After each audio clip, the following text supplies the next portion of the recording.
Hello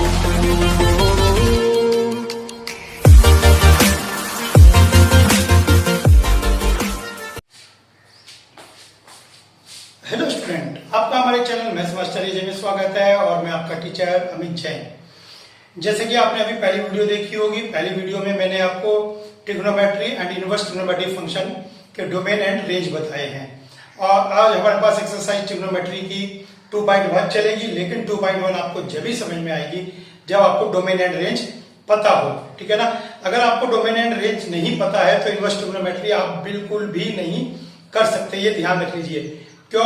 क्योंकि domain and range जिन्होंने video देखी उन्हें पता है कि आंसर इस लिमिट में आना होता है, ठीक है ना। और जो हमारे पास आंसर आते हैं वो कुछ भी आ सकते हैं, 360 तक, 360 से बड़े 180 तक, कुछ भी एंगल कुछ भी आ सकता है, लेकिन वो आंसर नहीं होता। आंसर का एक फिक्स रेंज होती है कि इसी रेंज में आपको आंसर निकालना होता है, ठीक है। तो वो साइन, कोस, टेन, कॉट, सेक, कोसेक, 6 के 6 जो रिलेशन है आपके इनवर्स के भी और सिंपल ट्रिग्नोमेट्री के भी, उन सबकी डोमेन एंड रेंज फिक्स होती है, उनके बाहर आप आंसर नहीं लिख सकते। क्लियर हो गई बात? तो आइए स्टार्ट करते हैं एक्सरसाइज 2.1 इनवर्स ट्रिग्नोमेट्री।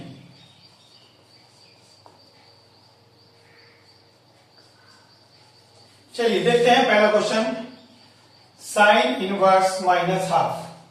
तो चलिए साइन इनवर्स माइनस हाफ, तो साइन इनवर्स फंक्शन, तो साइन इनवर्स फंक्शन का आपको रेंज पता होनी चाहिए। रेंज में क्या होता था? रेंज में आपको पता होते थे कि एंगल कहां से कहां तक आएंगे। तो साइन इनवर्स में एंगल कहां से कहां तक आएंगे? -π/2 से π/2 तक। यहां मैं आपको बता रहा हूं, ठीक है, जिससे आपको दिमाग में रहे। तो आपको यहां पता होनी चाहिए कि इसकी रेंज है -π/2 से π/2 तक, जहां पर दोनों एंगल इंक्लूड है, ठीक है। अगर किसी बच्चे के दिमाग में आ रहा हो सर ये कहां से आया है, तो इसके लिए आपको पहली वीडियो देखनी पड़ेगी, जिसका लिंक मैंने डिस्क्रिप्शन बॉक्स में दिया गया है, ठीक है, दिया है आपको। तो वहां से आप वीडियो देखें तो आपको समझ में आएगा कि ये ऐसा क्यों है। और अगर आपको नहीं पता है तो इसके बगैर आप आंसर नहीं निकाल सकते। तो आइए देखिए, क्वेश्चन में कहता है इसकी प्रिंसिपल वैल्यू निकालिए, ठीक है। मैंने आपको बताया था प्रिंसिपल वैल्यू ही होती है जो भी हमारे पास डोमेन एंड रेंज में आता है। रेंज में हमारे पास सारी प्रिंसिपल वैल्यू होती है। तो आइए इसकी रेंज -π/2 से π/2 है, तो चेक करते हैं केवल इसमें। तो ये कौन कौन से क्वाड्रेंट आ गए? Fourth quadrant and first quadrant, ठीक हो गया। तो फर्स्ट एंड फोर्थ क्वाड्रेंट में चेक करते हैं हाफ।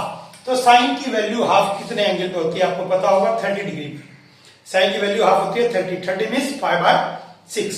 तो यहाँ पे आपको क्लियर हो गया π/6।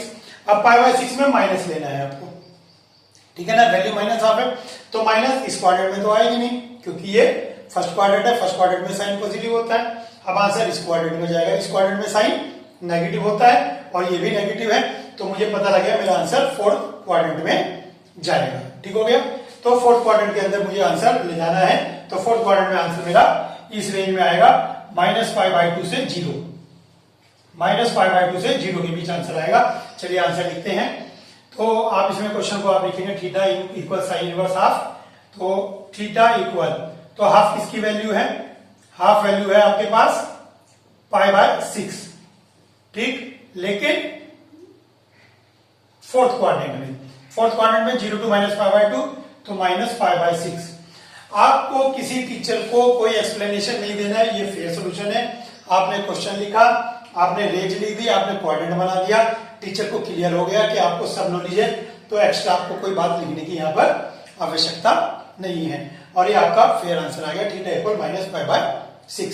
चलिए देखिए, डोमेन एंड रेंज सीखने के बाद जो आपने डोमेन सीखने के बाद क्वेश्चन कितना आसान हो जाता है, नहीं तो इस क्वेश्चन में लगे रहते आप और उलझते रहते। चलिए सेकंड क्वेश्चन देखते हैं। सेकंड क्वेश्चन है आपके पास cos inverse √3/2, cos inverse √3/2, cos inverse √3/2, ठीक है। तो cos इनवर्स √3/2, इसके लिए फिर वही आपको रेंज पता होनी चाहिए। cos की रेंज होती है 0 to π, cos की रेंज होती है 0 to π, ठीक हो गया।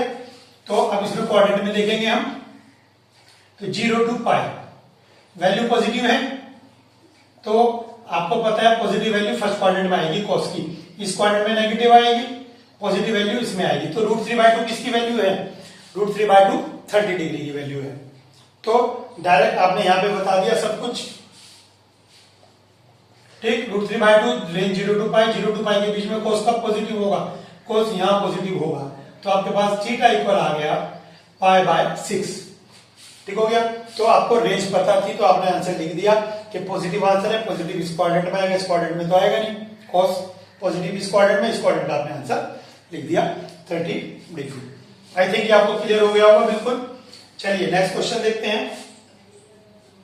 नेक्स्ट है कोसेक इनवर्स 2। चलिए अब नेक्स्ट क्वेश्चन आपके पास आ गया कोसेक इनवर्स 2। तो कोसेक इनवर्स 2 के लिए, इसके लिए आपको रेंज पता होनी चाहिए। कोसेक इनवर्स 2 के लिए रेंज क्या है, कोसेक इनवर्स 2 की रेंज है -π/2 से π/2, ठीक है, -π/2 से π/2, और ये दोनों वैल्यू इंक्लूडेड थी -0, ठीक है। इसके 0 पे नहीं आएगा, क्यों, 0 पे नॉन डिफाइन आ रहा था, कोसेक 0 है ना, कोसेक 0 1/0 नॉन डिफाइन, तो इसमें 0 वैल्यू नहीं आनी थी क्योंकि वो डिफाइन है। तो रेंज इसकी रेंज यही वाली आ गई सेम, ठीक है, जो साइन की थी वही सेम कोसेक की आ गई, लेकिन इसमें 0 डिफाइन नहीं होता क्योंकि 0 पे इनफाइनाइट है, ठीक हो गया। तो इसकी रेंज आ गई 2 का मतलब साइन में देखेंगे हाफ, तो हाफ किसकी वैल्यू थी आपके पास, π/6 की, हाफ 30 डिग्री की वैल्यू होती है साइन, ठीक है ना, तो कोसेक में 2 30 डिग्री की हो गई। दूसरी बात ये पॉजिटिव है, ठीक है, तो इसको भी आप इसी क्वाड्रेंट में देखेंगे, सेम क्वाड्रेंट काम करेगा इसमें, 2 के लिए -π/2 से π/2, लेकिन पॉजिटिव वैल्यू है, ये नेगेटिव है, ये पॉजिटिव है, तो ये, तो सिंपल आंसर आएगा इसका डायरेक्ट आपका थीटा इक्वल π/6, ठीक है, 30 डिग्री पे डायरेक्ट π/6 आ गया। क्वाड्रेंट ऐसे ही देखेंगे, आप देख सकते हैं क्वाड्रेंट में 2 यानी कि हाफ साइन के लिए हाफ 30 डिग्री पॉजिटिव है, तो इसी के अंदर आएगी, क्योंकि दो ही क्वाड्रेंट है, इसमें साइन और कोसेक नेगेटिव है, इसमें साइन और कोसेक पॉजिटिव है, तो आपका आंसर π/6। चलिए चलते हैं नेक्स्ट पार्ट, tan इनवर्स √3, ठीक है। नेक्स्ट क्वेश्चन में आपके पास आ गया tan इनवर्स √3। तो tan इनवर्स √3, इसके अंदर आपके पास क्या रेंज आएगी, तो इसकी रेंज थी -π/2 से π/2, लेकिन इंक्लूडेड नहीं है, क्यों, क्योंकि इस पे वैल्यू इनफाइनाइट होती थी π/2 पर, ठीक है। जो ये मैं बातें बता रहा हूं इंक्लूडेड या ये सब आपको पहली वीडियो में पता लगेंगी, क्योंकि ये बड़ा आपको डिस्क्राइब किया गया है वहां पर। तो इसकी रेंज होती है -π/2 से π/2, तो ये भी आप देखेंगे इस क्वाड्रेंट में और इस क्वाड्रेंट में ASTC। तो √3 पॉजिटिव वैल्यू है, तो tan इसके अंदर नेगेटिव आता है, इसके अंदर पॉजिटिव आता है, tan इसके अंदर पॉजिटिव आता है, तो पॉजिटिव वैल्यू के लिए √3 मीन्स 60 डिग्री, तो 60 डिग्री लिख देंगे आप, थीटा इक्वल 60 डिग्री। क्लियर हो गई, 60 डिग्री आ गया, इस क्वाड्रेंट में तो आएगा नहीं, इस क्वाड्रेंट में तो माइनस हो जाएगी क्योंकि tan इसमें नहीं है, इसमें अगर नेगेटिव होता तो इस क्वाड्रेंट में आंसर आता, लेकिन पॉजिटिव है, पॉजिटिव फर्स्ट क्वाड्रेंट में आएगा इसके अकॉर्डिंग, तो फर्स्ट क्वाड्रेंट में हमारे पास π/3 आ गया। चलिए देखते हैं आगे के क्वेश्चन नंबर 4, 5।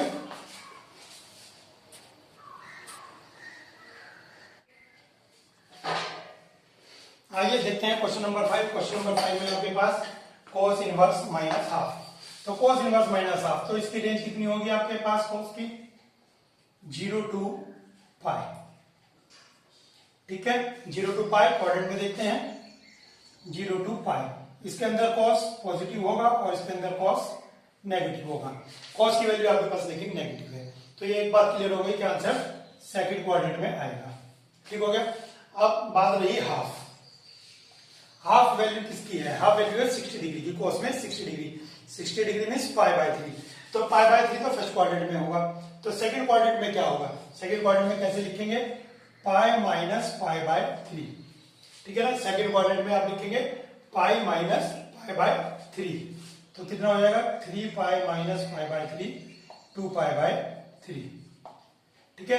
तो जब आप क्वाड्रेंट बनाते हैं तो टीचर को पता लग जाता है कि आपको चीज पता है, आप क्या करना चाह रहे हैं, तो ये आपने यहाँ पे क्वाड्रेंट में क्लियर कर दिया कि मैंने एंगल सेकंड क्वाड्रेंट में लेना है, ठीक हो गया। तो माइनस की वैल्यू सेकंड क्वाड्रेंट में आएगी 0 to π के बीच में, ठीक है, 0 to π के बीच में सेकंड क्वाड्रेंट में वैल्यू कैसे निकालते हैं, π माइनस, ठीक हो गया। तो ये आपके पास आ गया। चलिए देखते हैं क्वेश्चन नंबर 6। क्वेश्चन नंबर 6 है आपके पास tan इनवर्स -1। चलिए देखते हैं tan इनवर्स -1। तो इसके लिए फिर आपको रेंज, ठीक है, तो tan की रेंज आपके पास क्या होती है? tan की रेंज, tan की वैल्यू कहां से कहां तक आएगी? इसकी वैल्यू होती है -π/2 से π/2 तक, ठीक है, -π/2 से π/2 तक। और π/2 इंक्लूड नहीं करते हैं, π/2 इंक्लूड इसलिए नहीं करते हैं क्योंकि ये जो है आपका इनफाइनाइट होता है, ठीक है ना। तो -π/2 से π/2। तो रेंज आ गई। हम चेक करते हैं quadrant fourth and quadrant first, ठीक हो गया। लेकिन माइनस है तो आपका क्वाड्रेंट फोर्थ आएगा क्योंकि इसके अंदर 10 पॉजिटिव होगा। तो फोर्थ क्वाड्रेंट में आएगा 10, तो थीटा कितना आएगा? ये आपका हो गया π/4। पॉजिटिव में होता तो प्लस π/4, नेगेटिव में है तो -π/4। सिंपल, बिल्कुल डायरेक्ट आ रहा है। बस आपको रेंज याद होनी चाहिए, और रेंज आपको याद है तो आप इसको डायरेक्ट अप्लाई करते हैं। क्वेश्चन नंबर 7 है sec इनवर्स 2/√3। 7 क्वेश्चन है आपके पास sec इनवर्स 2/√3। तो आइए इसको देखते हैं। तो आपको इसकी रेंज पता होनी चाहिए। तो इसकी रेंज होती है 0 to π। अब बात ये रही ओपन था या क्लोज था, तो हम एक बार देख लेते हैं। तो cos 0 आपका कितना था? cos 0 था 1, तो sec 0 भी 1 होगा। तो 1 तो होगा, यानी कि इंक्लूड है ये, ठीक है, इंक्लूड हो गया। तो फिर इंक्लूड कहा नहीं होगा? π/2 पे इनफाइनाइट होता था, तो ये π/2 नहीं है।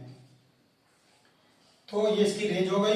तो आइए इस रेंज में काम करते हैं। √3/2, √3/2 cos में किसकी वैल्यू होती थी? 30 में, ठीक है ना। cos 30 √3/2, तो ये 30 डिग्री आ गया आपके पास। क्वाड्रेंट ये वाला आ गया, और पॉजिटिव वैल्यू है तो पॉजिटिव फर्स्ट में आएगा क्योंकि इसके अंदर cos नेगेटिव होता है। रेंज ये है 0 to π, cos यहाँ नेगेटिव यहाँ पॉजिटिव। तो आपका ये जो आंसर आया 30 डिग्री फर्स्ट क्वाड्रेंट में आया है। तो फर्स्ट क्वाड्रेंट में 30 डिग्री, थीटा इक्वल π/3। बहुत ही इजी है। अगर आपको रेंज आती है तो बार बार एक ही बात बता रहा हूं मैं, बहुत इजी है। चलिए चलते हैं क्वेश्चन नंबर 8 की तरफ, यही हो जाएगा। क्वेश्चन नंबर 8, क्वेश्चन नंबर 8 है cot इनवर्स √3। cot inverse √3।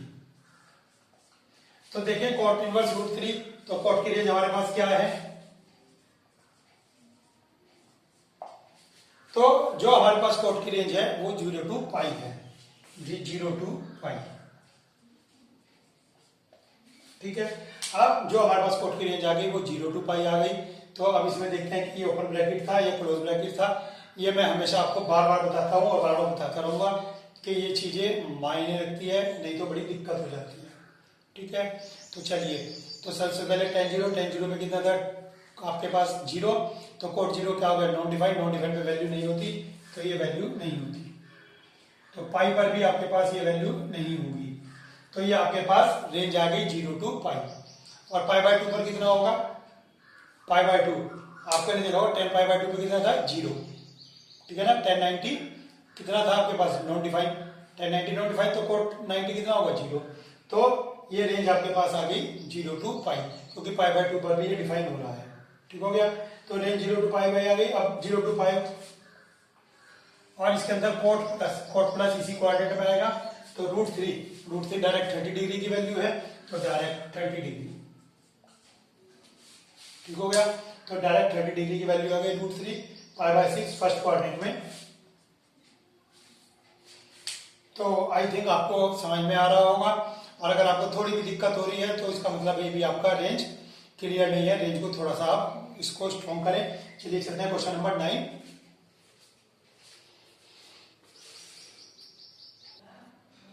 ये आपका 7th में जो है 30 डिग्री था, ये 30 डिग्री है। तो π/3 लिख दिया इसको हमने 60, तो 30 डिग्री को π/6, ठीक है ना। ये गलती हो गई थी। √3/2 30 डिग्री की वैल्यू होती है कोस में, ठीक है ना। तो 30 को π/3 लिख दिया था हमने गलती से, ये π/6 है। चलिए चलते हैं क्वेश्चन नंबर 9 की तरफ। चलिए देखते हैं question number 9 and question number 10। Question number 10 में cos इनवर्स -1/√2, ठीक है। तो इसकी रेंज, cos की रेंज होती है 0 to π, ठीक। क्वाड्रेंट चेक करेंगे, 0 to पाई में ये cos नेगेटिव, नेगेटिव कौन से क्वाड्रेंट में आएगा? इस क्वाड्रेंट में, क्योंकि इस क्वाड्रेंट में तो cos पॉजिटिव आएगा, इस क्वाड्रेंट में cos नेगेटिव आएगा, सेकंड क्वाड्रेंट में रेंज के अकॉर्डिंग, ठीक है। अब 1/√2 किसकी वैल्यू है? 45, तो 45 आप निकालेंगे सेकंड क्वाड्रेंट में, तो थीटा इक्वल आपका आ गया principal value pi minus pi by 4। Second quadrant में जब भी एंगल करता है पाई माइनस, ठीक है, तो 4 पाई minus pi, 4 pi minus pi, 3 pi by 4। तो ये जो आपका रेंज आ रही थी यहाँ पर, सॉरी प्रिंसिपल वैल्यू, तो प्रिंसिपल वैल्यू आपके पास आ गई है 3 पाई बाय 4। तो क्लियर है, माइनस आया है सबसे पहले, रेंज आ गई ये इसके अंदर माइनस, तो cos इसके अंदर माइनस नहीं होता, इसके अंदर माइनस होता है, इसके अंदर माइनस होता है, तो आपका आंसर ये आएगा। और इसके अंदर 45 डिग्री, 45 डिग्री इसके अंदर क्या होगा? पाई minus pi by 4 means 3 pi by 4। Clear हो गया? चलिए आइए कोसेक इनवर्स माइनस रूट 2, तो इसकी रेंज देखेंगे आपको उसकी कोसेक की। तो जो कोसेक था आपके पास, इसकी रेंज क्या थी? कोसेक की रेंज आपके पास थी माइनस पाई बाय 2 से पाई बाय 2, ठीक है ना, माइनस पाई बाय 2 से पाई बाय 2। लेकिन 0 पर जो है ये डिफाइन नहीं था, ठीक है। और माइनस पाई बाय 2 पर -1, पाई बाय 2 पर 1 और वैल्यू होती थी, इसीलिए क्लोज ब्रैकेट, ठीक हो गया। देखिए रटना कहीं नहीं है, मैंने भी रट नहीं रखे हैं, रटना कहीं नहीं है, हाथों हाथ ताजे बनाते हैं, ठीक है। रटना बिल्कुल भी नहीं है, हाथों हाथ ही एकदम अटैक करते हैं ग्राफ के ऊपर। ग्राफ दिमाग में अगर आ गया, अगर आपके जरा सभी दिमाग में ग्राफ आ गया, तो एकदम आंसर आता है रेंज। जो मैं सोचता हूं वो मैं ग्राफ से सोचता हूं, एकदम दिमाग में ग्राफ को स्ट्राइक करता हूं और ये वैल्यू एकदम दिमाग में आ जाती है। तो आप भी ग्राफ से प्रैक्टिस करेंगे तो बहुत अच्छा समझ में आएगा। चलिए आपके पास ये रेंज आ गई। अब रूट टू किसकी वैल्यू है? 45 की, और कॉस यहाँ पे आपके पास नेगेटिव इसमें आएगा कोसेक, ठीक है ना। तो आपके पास ये दो क्वाड्रेंट है, नेगेटिव इसके अंदर है और पॉजिटिव इसके अंदर है, तो नेगेटिव इसके अंदर और 45 की वैल्यू, तो इसके अंदर डायरेक्ट कितना आ गया आपके पास? Theta equal minus pi by 4। तो ये आपके पास डायरेक्ट माइनस पाई बाय 4 आ गया, ठीक है। कोई भी रेक्टिफिकेशन आपको नहीं करना है, दिमाग में ग्राफ की प्रैक्टिस करिए, बना बना के प्रैक्टिस करिए, ग्राफ बनते ही आपसे एकदम डायरेक्ट आंसर आने शुरू हो जाते हैं। चलिए देखते हैं क्वेश्चन नंबर 11।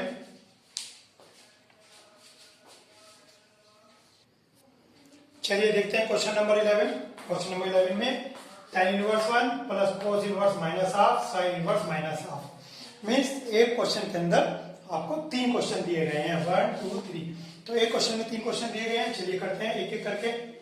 tan इनवर्स 1, ठीक है, tan इनवर्स 1। तो सबसे पहले आपको tan की रेंज, अब tan की रेंज की बात आई कि tan की रेंज कहां से कहां तक जाती है। तो फिर आप रिमाइंड करेंगे कि आपके पास tan 0 पे 0 था, ठीक है, और tan पाई बाय 2 पर आपके पास इनफाइनाइट हो गया था, tan पाई बाय 2 के पास इनफाइनाइट हो गया था, और tan माइनस पाई बाय 2 पर आपके पास अगेन माइनस इनफाइनाइट था। तो जो आपकी tan की रेंज है ये आपकी चलेगी माइनस पाई बाय 2 से पाई बाय 2 तक, और ये दोनों ही इंक्लूड नहीं होने के, दोनों ही इंक्लूड नहीं होने के, क्योंकि दोनों का वैल्यू है आपके पास इनफाइनाइट, ठीक हो गया। तो ये रेंज हो गई आपके tan की। अब माइनस पाई बाय 2 से पाई बाय 2 के बीच इनवर्स 1, तो 1 फर्स्ट क्वाड्रेंट में आएगा पॉजिटिव, तो इसकी वैल्यू आपके पास आ गई थीटा की वैल्यू पाई बाय 4। तो थीटा 1 लिखेंगे आप इसको, थीटा 1। तो थीटा 1 आ गया आपके पास पाई बाय 4 प्रिंसिपल वैल्यू इसकी। अब आइए थीटा 2,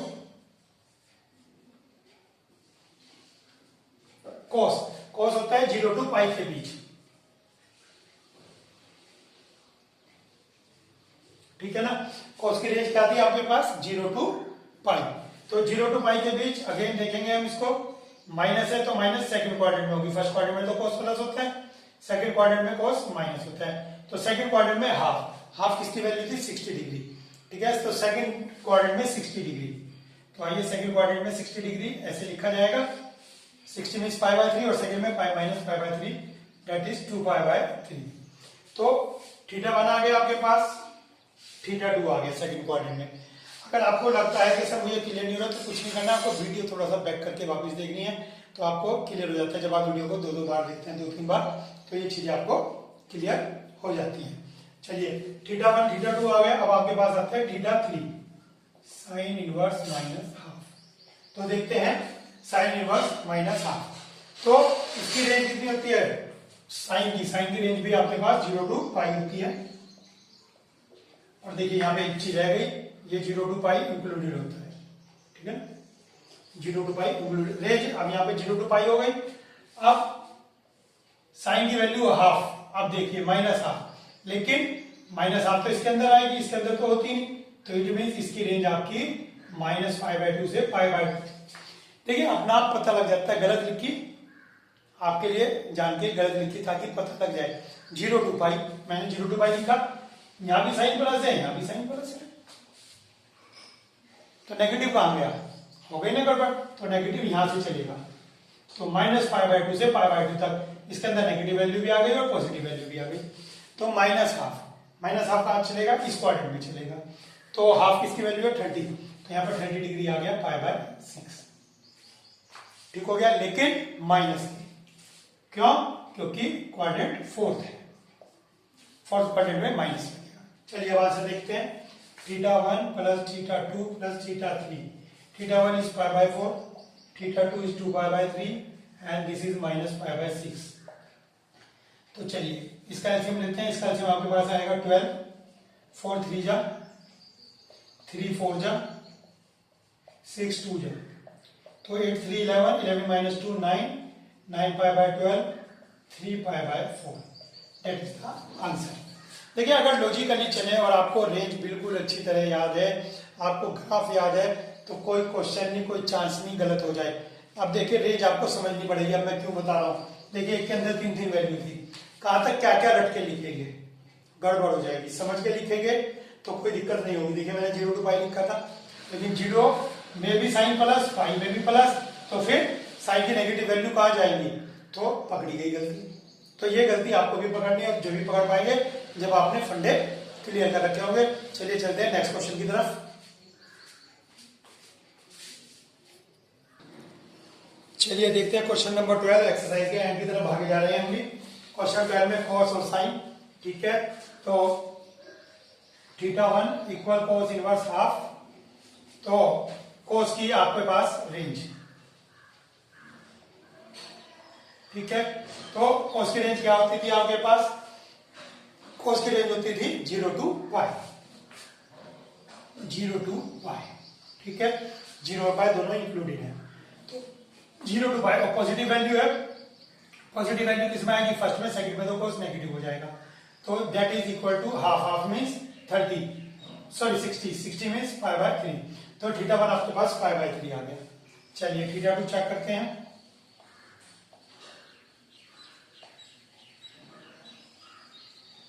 रेंज चेक करते हैं। साइन की रेंज कितनी थी आपके पास, -π/2 से π/2, ठीक है, -π/2 से π/2 तक की रेंज। तो आइए चेक करते हैं, प्लस हाफ है, तो प्लस हाफ तो फर्स्ट क्वाड्रेंट में ही होगा, फर्स्ट क्वाड्रेंट में होगा, फर्स्ट क्वाड्रेंट में मीन्स 30 डिग्री, तो इसकी वैल्यू हो गई आपके पास 30 मीन्स π/6, तो ये आ गया π/3 θ2, तो θ1 plus θ2, θ1 is π/3, θ2 is also π/3, that is 2π/3। देखिए कितनी इजी वे में आपके पास क्वेश्चन हो गया, और बहुत ही इजी वे में 1 मिनट से भी कम टाइम लगता है जब आपका इसके अंदर कॉन्फिडेंस पूरा होता है। चलिए चलते हैं क्वेश्चन नंबर 13 की तरफ। आइए देखते हैं क्वेश्चन नंबर 13। क्वेश्चन नंबर 13 आपके पास ये है, y को sin इनवर्स x, तो इसके अंदर सीधा पूछा था आपसे y की वैल्यू क्या होगी, ऑब्जेक्टिव क्वेश्चन था, मैंने डायरेक्ट आपके लिए लिख दी -π/2 से π/2। आपको बताया जा रहा है हर क्वेश्चन में -π/2 से π/2, ये इसकी रेंज हो गई, ठीक है, रेंज पूछ रहा था, तो ये आपके पास इसकी रेंज हो गई। सिंपल क्वेश्चन था, बी ऑप्शन है ये, ठीक है। चलिए 14 क्वेश्चन देखते हैं। tan inverse √3 minus sec inverse -2, इस एक्सरसाइज का लास्ट क्वेश्चन। तो देखते हैं इसकी वैल्यू क्या आएगी। तो सबसे पहले θ1, ठीक, तो रेंज, इसकी रेंज कितनी थी, अब तो आपको दिमाग में बैठ गई होगी, -π/2 से π/2, ठीक है, -π/2 से π/2 की रेंज थी, लेकिन π/2 पर इनफाइनाइट आता है, तो ये इंक्लूड नहीं होगा। क्लियर हो गया। तो आपको इसकी रेंज पता लग गई, √3 प्लस का है तो ये प्लस का इस क्वाड्रेंट में आएगा, फोर्थ क्वाड्रेंट में नहीं आएगा क्योंकि पॉजिटिव है। तो फर्स्ट क्वाड्रेंट में √3 की वैल्यू कितनी होगी, √3 में 60 डिग्री π/3। तो θ1 आपके पास आ गया π/3। चलिए देखते हैं, θ2 इक्वल सेक इनवर्स -2। ठीक हो गया। तो इसकी वैल्यू आ गई आपके पास, ये रेंज देखते हैं इसकी। तो इसकी रेंज क्या आती है, इसकी रेंज आपके पास आती है 0 to π। ठीक है, इसकी रेंज आती है आपके पास 0 to π, लेकिन π/2 इंक्लूड नहीं था। 0 to π/2 इंक्लूड नहीं था। ठीक है ना, क्योंकि सेक 90 पे इनफाइनाइट आ रहा था। चलिए रेंज आ गई आपके पास। अब 2 का मतलब हाफ को उसमें किसकी वैल्यू होती थी, 60 डिग्री की। 60 मीन्स π/3। ठीक है, तो सेक में भी ये 60 हो जाएगी -2, तो 60 डिग्री। अब 60 डिग्री क्वाड्रेंट में देखते हैं कौन से क्वाड्रेंट में आएगा ये। 0 to ये आ रहा है। ठीक है, तो 60 माइनस में, तो माइनस में ये आएगा, मीन्स सेकंड क्वाड्रेंट। ठीक है, सेकंड क्वाड्रेंट में आएगा तो θ2 कितना हो जाएगा, सेकंड क्वाड्रेंट में। सेकंड क्वाड्रेंट ऐसे लिखते हैं, सेकंड क्वाड्रेंट में 60 डिग्री, दैट इज 2π/3। तो θ2 की वैल्यू यहाँ पर आपके पास आ गई 2π/3, θ1 π/3। दोनों की वैल्यू आप क्वेश्चन में पुट कर दीजिए, θ1 minus θ2। θ1 is π/3, θ2 is 2π/3 simple, minus π/3। तो कुल मिला के सारा काम केवल आपके पास जितना भी है रेंज का है। अगर आपको रेंज इनवर्स फंक्शन में आती है तो कोई भी क्वेश्चन आपके लिए टफ नहीं है, नहीं तो आपके लिए सिर खुजाने जैसा है। और आप एक काम और कर सकते हैं, जैसे एग्जाम में जाते हैं आपको पेपर 15 मिनट बाद मिलता है, तो आप इतने में इसकी एक इनवर्स की टेबल अपना इजीली फ्री माइंड से बना सकते हैं। फ्री माइंड से आप अपना टेबल बना लीजिए, उसके बाद आपके पास कोई सा भी क्वेश्चन आ जाए तो आप रेंज वहां से देखिए इजीली, और आपका इसमें टाइम भी बचेगा। आज के लिए इतना ही। सेकंड वीडियो का तैयार कीजिए 2.2 के लिए। Thank you.